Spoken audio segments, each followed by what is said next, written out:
Mutton idli.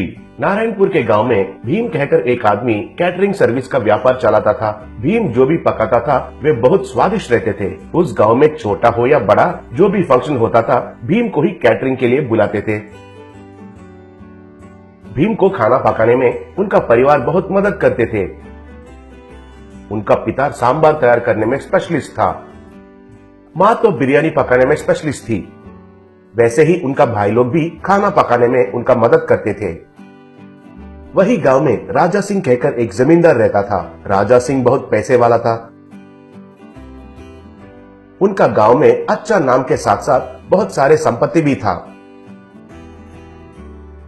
एक बार राजा सिंह उनके पास काम करने वाले मुनीम से, मुनीम जी, हमारा बेटा का जन्मदिन नजदीक पड़ रहा है। खाना पकाने के लिए अब तक हमने किसी को भी नहीं रखे। असल में गांव वालों को उस दिन किसी के घर में भी खाना पकाना नहीं चाहिए। सुबह नाश्ता, दोपहर को खाना, ऐसा ही रात में डिनर भी हमारे पास से कहकर कहे थे ना। शहर से अच्छे से बावर्ची को लाएंगे कहकर मेरा साला जी कह रहा है, कहा।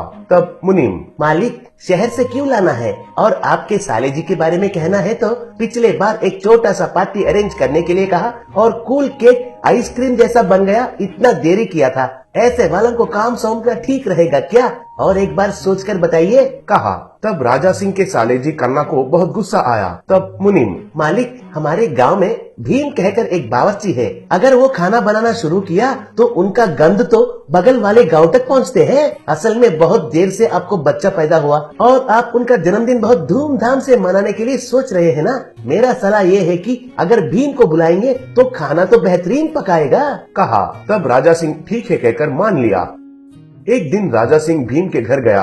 राजा सिंह को उनके घर आते हुए देखकर भीम और उनके परिवार वाले हैरान रह गए। तब भीम, मालिक, आप खुद मेरे घर पर आए हैं और मुझे तो यकीन ही नहीं हो रहा है, कहा। तब राजा सिंह, कुछ नहीं भीमा, तुम्हें पता है ना, मुझे वारिस पैदा हुआ है और मैं उनका जन्मदिन एक त्योहार जैसा मनाना चाहता हूँ। हमारे मुनीम जी से पूछा तो तुमसे बढ़कर अच्छा बावर्ची तो अगल बगल गांव में ही नहीं है, ऐसा कहा। ये फंक्शन मेरे लिए बहुत महत्वपूर्ण है। बहुत दूर से हमारे रिश्तेदार आने वाले हैं। उनके सामने मेरा इज्जत खड़ा होना चाहिए।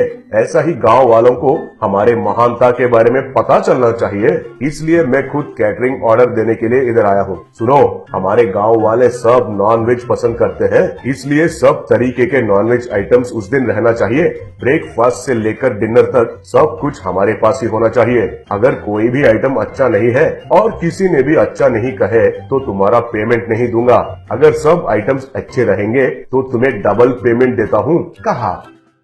ऐसे ही फंक्शन का दिन आ ही गया। भीमा की पत्नी भीमा के पास आकर, सुनिए जी, इस बार मैं भी कुछ न कुछ पकवान बनाती हूँ, बोली।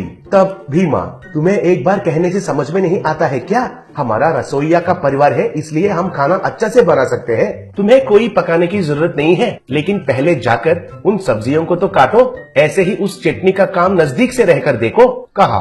तब उनका पत्नी बहुत दुखी हुई। ऐसा सब लोग नाश्ता तैयार करते समय पर कन्ना उधर आया। पहले से ही बनाया हुआ चटनी को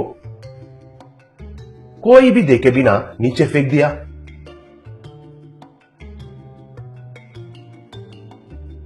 तब कन्ना उनके मन में, अब मेरा साले जी को और मुनीम को बुद्धि मिलेगी। सब लोग तो मैं किसी का काम नहीं हूँ कह रहे थे ना। अब ये चटनी के वजह से सबको गुस्सा आएगा। मेरे साले जी मुनीम के साथ एक खेल खेलेगा, ऐसा सोचा।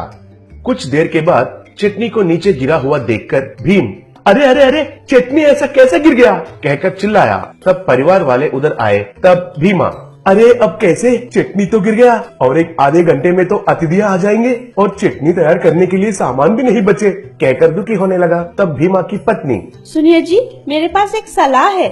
हमारे घर में हम कभी कभार मटन इडली बनाते थे ना, और वो बहुत स्वादिष्ट रहता था। अब तो कैसे भी हमारे पास मटन है ना, उससे ही मटन इडली बनाते हैं, बोली। भीमा के पास और कोई रास्ता नहीं था, इसलिए मान लिया। अतिथियां तो आने लगे।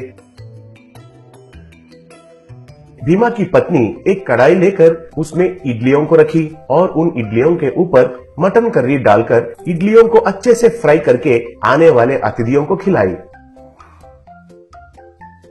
आए अतिथियां उन मटन इडली को बहुत पसंद करने लगे। जमींदार भी आकर उस मटन इडली को खाया। अरे वाह, कितना स्वादिष्ट है, मेरा जिंदगी में अब तक ऐसा इडली कभी भी नहीं खाया। शाबाश शाबाश। कहा। ऐसे भीमा के परिवार वाले उस फंक्शन में खाना बेहतरीन बनाए। अगले दिन जमींदार भीमा के परिवार वालों को बुलाकर, भीमा आपने तो खाना बहुत बेहतरीन बनाया है। मुख्य रूप से वो मटन इडली के बारे में गांव वाले और मेरे रिश्तेदार सब लोग चर्चा कर रहे थे। कहा। तब भीमा, वो मालिक, वो मटन इडली का विचार तो मेरा पत्नी का है जी, कहकर पत्नी के ओर बहुत गर्व से देखा। पत्नी भी बहुत खुश हुई। राजा सिंह भीम को डबल पेमेंट दिया और भीम भी बहुत खुश हुआ। बाद में सीसीटीवी फुटेज में कन्ना चटनी को गिराने के बारे में मुनीम दिखाने से राजा सिंह कन्ना को घर से बाहर निकाल दिया।